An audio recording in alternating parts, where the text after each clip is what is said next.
Alright, and welcome back to Zero Cool Gaming, and today we're going to be doing a review of a game called Diablo 3. Justice shall fall upon the world of men. The armies of light and shadow will clash across the fields of eternity.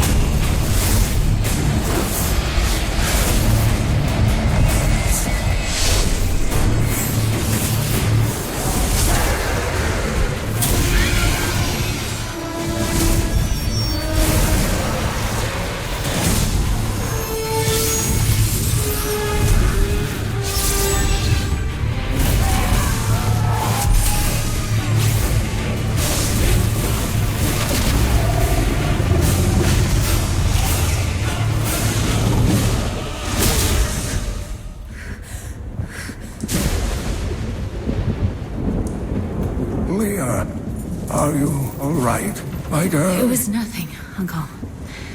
Just... Alright. Now, to be honest with you, I can't remember whether or not I've done a review of this game before. It feels like I have, but maybe not. I really don't know. I do know that I do have this game on both the PlayStation 3 as well as on PC. So, maybe? Like I said, I really don't remember. Regardless, I'm going to do another review of it. Or my first review of it. Depending on which one's correct. So, what is this game about? Well, it starts out with an old man who's raising a young girl, and he's researching past evils in the world and the possibility of the resurgence of evil in the world. And when I say evil, I mean, demons, the devil, that sort of thing. Like actual beings.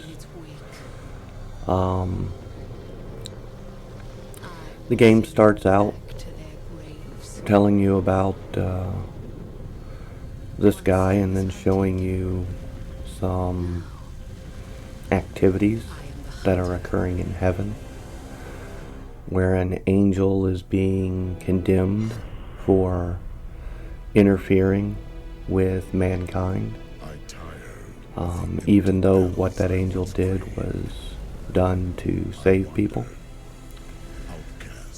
And after he listens to his fellow peers and finds that he is disgusted with them, he rips his own wings off in defiance of their order and falls to earth. Unfortunately, when he falls to earth, he lands in a chapel,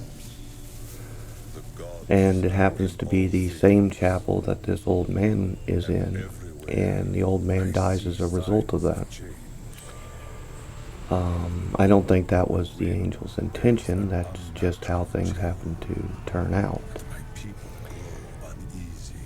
And then some people arrive in the town and they find the chapel, of course, and they travel down into the depths of the chapel to find out what caused the giant crater.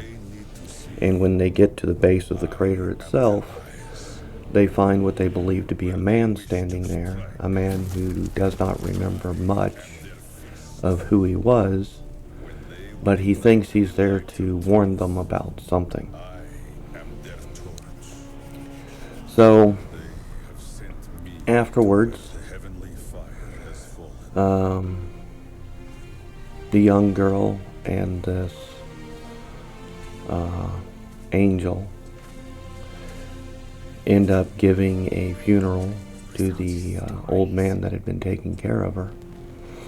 And during this funeral, the angel shows her what happened to him through some kind of psychic link. And after doing so, she decides that it might be in her best interest to continue the research that the old man who was taking care of her had started. And in doing so, she finds that her mother may actually be alive, and that her mother is most likely on the side of evil and is helping them to bring back very powerful evils into this world. So they travel out to go find her mother, and they find where her mother had lived, and while there, they locate this black crystal. While researching the black crystal, they learn that it has the ability to absorb and contain very powerful demons. I never believed. So they take it upon themselves to use it for exactly that purpose, to absorb and contain some of the most powerful demons that are loose upon the world. And then that in and of itself is a big chunk of the game, truly. You travel from area to area, eventually taking on the demon that actually controls that area and has been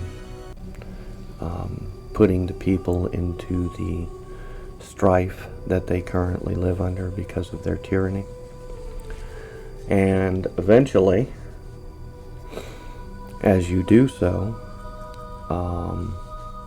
the young girl learns more and more about this dark crystal, and while researching these great evils in the world, she gets a vision from the crystal itself, showing a vast army of demons that are pouring out of another large crater in the world.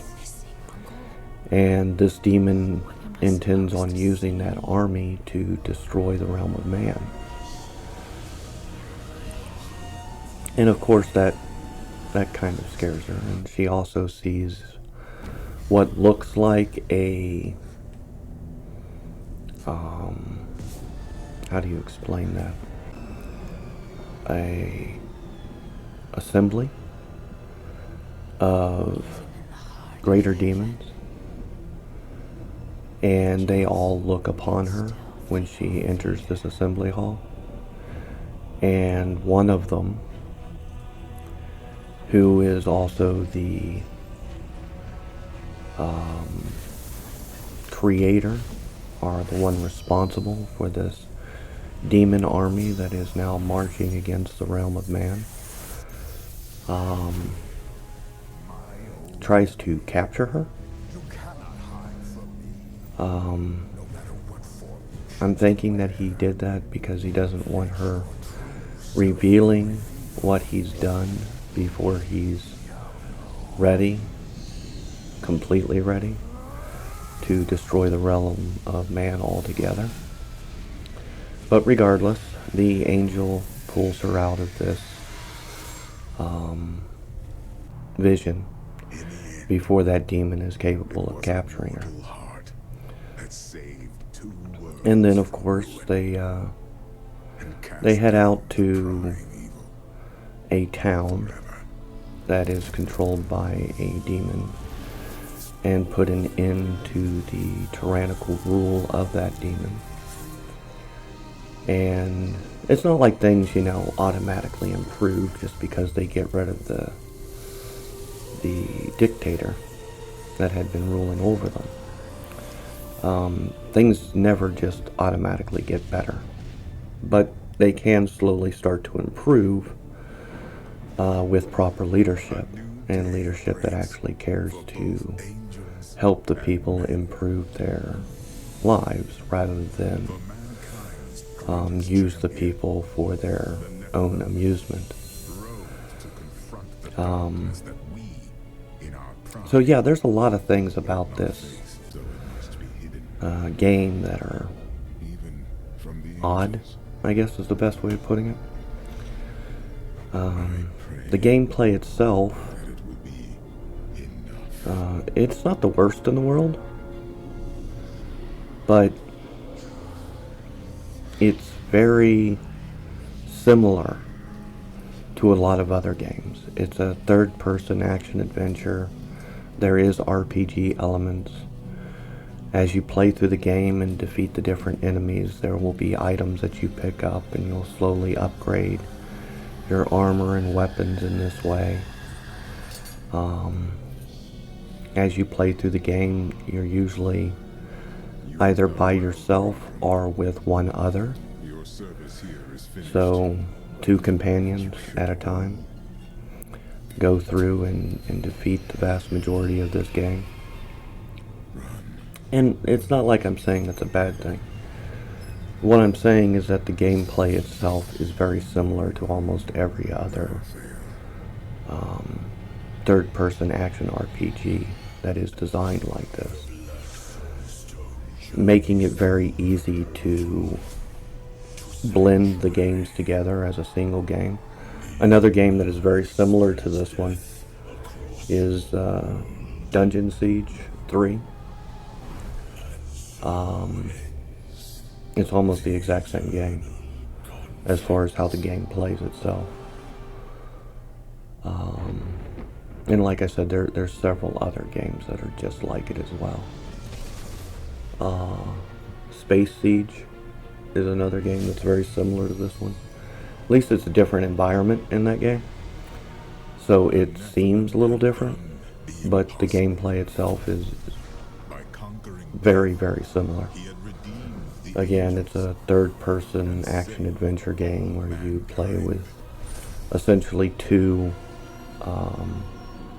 combatants, yourself and your robot partner, and you go around the different areas of this ship and clear out the monsters and other AI-controlled machines, things like that. Regardless, there's so much more that they could do with these type of games. And I know that because I played, what is that game called? The Darksiders game. That's played in this way. Genesis, I believe it's called. And they really did a lot with that to change things up, giving you different abilities for traversal of the environment, all sorts of things. And that really does add another level of intrigue to these types of games, making them more fun to interact with, rather than being a game on rails where you have a very linear direction that you have to travel through the entire game. I understand they do that for the storyline and how the story plays out, and it's not that I dislike linear games. I don't dislike them. But, like I was trying to say, there is so much more that you could do with the aspects of this type of gameplay to make the traversal of the environments more interactive and engaging for the player. And it's not like there haven't been games that have done that, because there have been plenty of them. Anyway. So, collection of the greater demons across the land, regardless of the people they free as a result of doing so, is a trap in and of itself that has been set by the young girl's mother, as she's working for evil and has a specific goal in mind. And once they fall the last demon and collect its power within the stone itself, the young girl's mother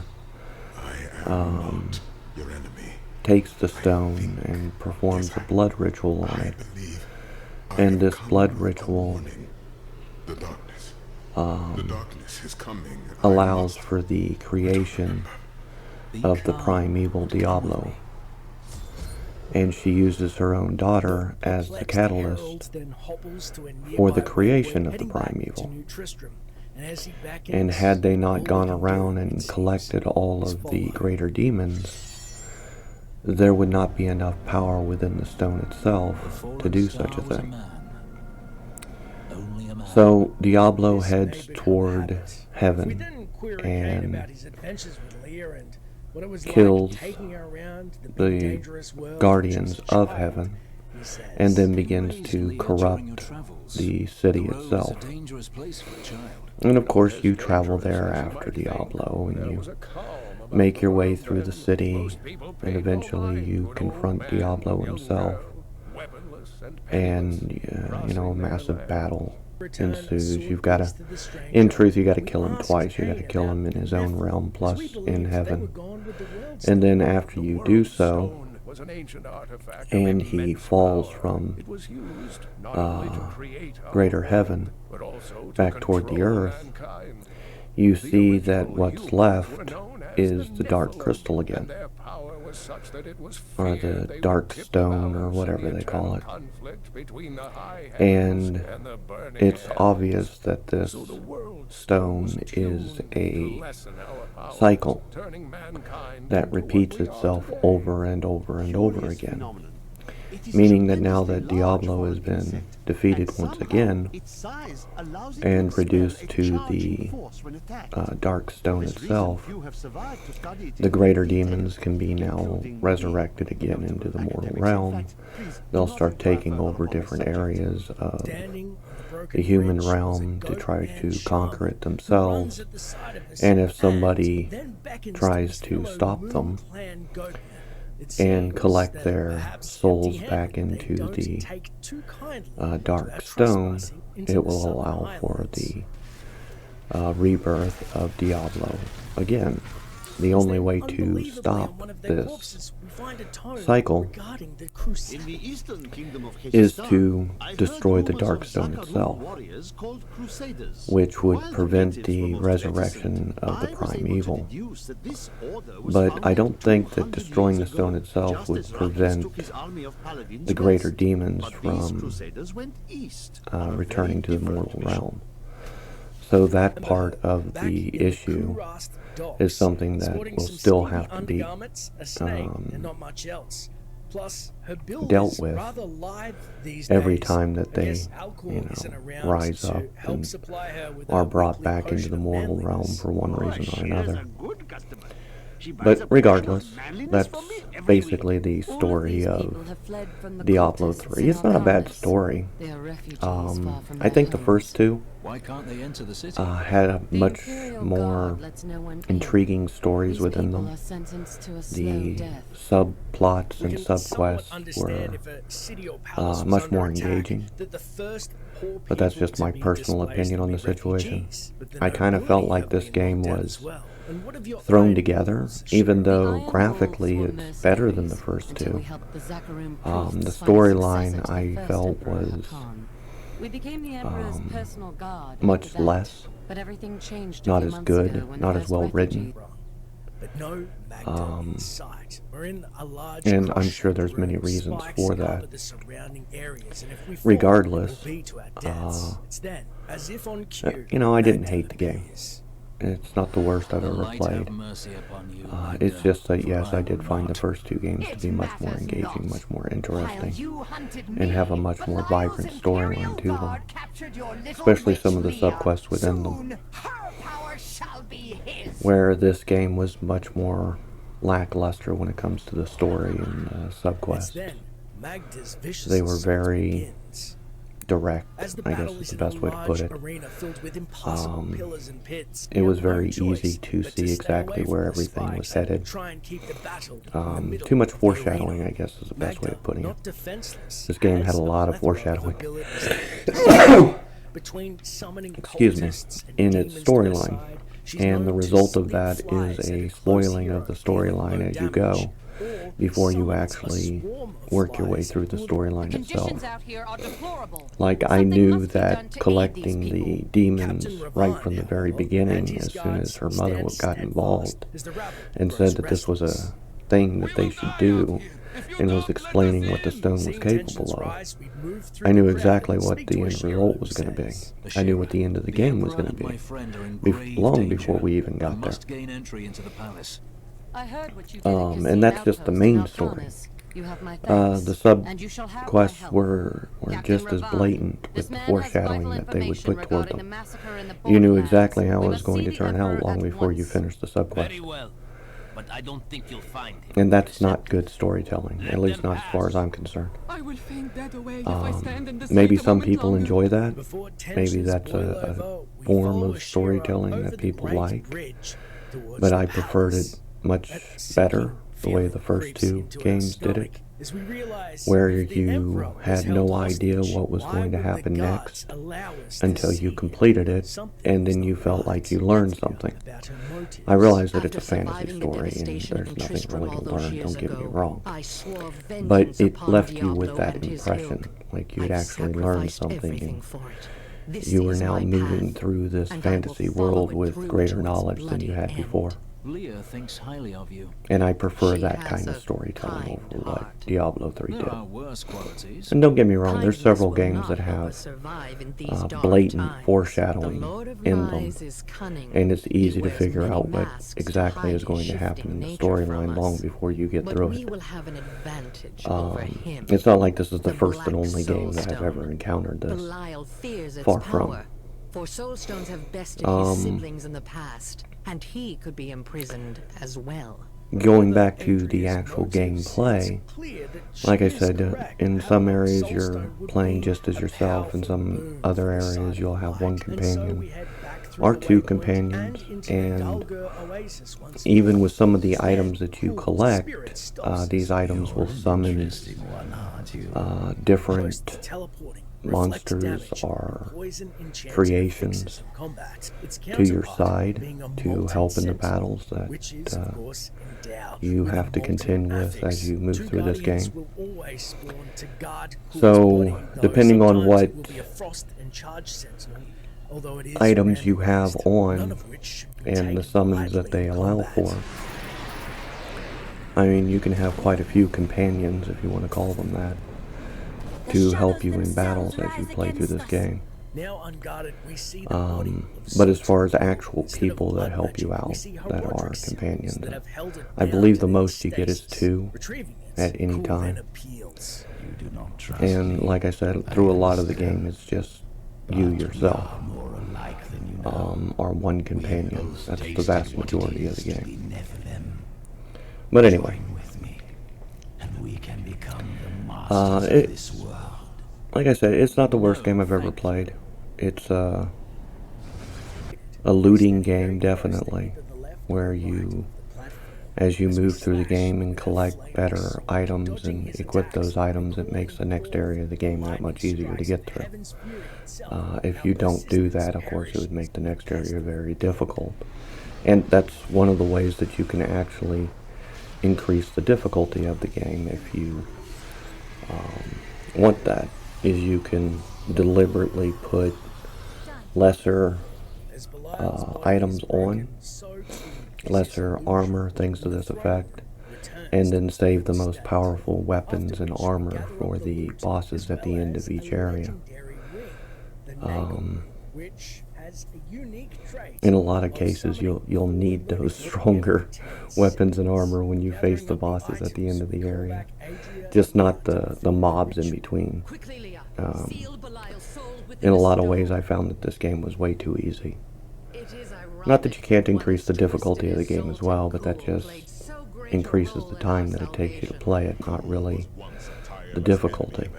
It's hard to explain. You'd have to play around with the difficulty settings to see what I mean by that. It makes the monsters more spongy and it gives them a higher hit point, but as far as their abilities and what they can do, that doesn't really change.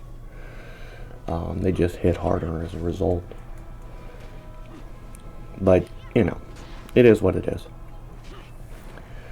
I've always liked games especially with like the D&D games. If you increase the difficulty, the enemies start using new abilities, new spells, new items and weapons against you. And in doing so, you collect better items and weapons as a result. I prefer that type of difficulty progression in these types of games than the way that this particular game chose to do it. But again, that's a personal preference. It's just something that I prefer over what was done. So anyway. No! This wretched light must be eradicated! All that you have known, all that you have ever loved, shall die along with you, Nephilim.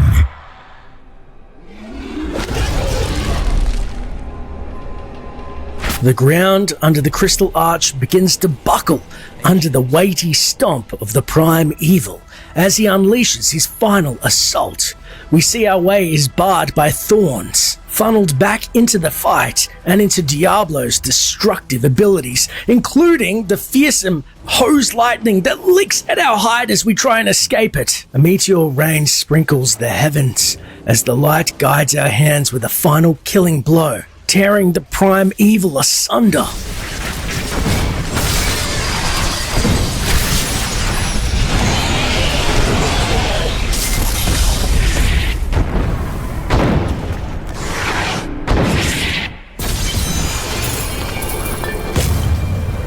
We can hardly believe what has transpired, and as Diablo falls, the angels and our companions return. We then have a final chance to speak to them, starting with the scoundrel Lyndon, who says in utter disbelief, I can't believe you really did it. That'll be my rant for the day. I hope that you enjoy the rest of yours. If you could hit the like, subscribe, rumble, follow buttons, all that does help. And I will talk to you later.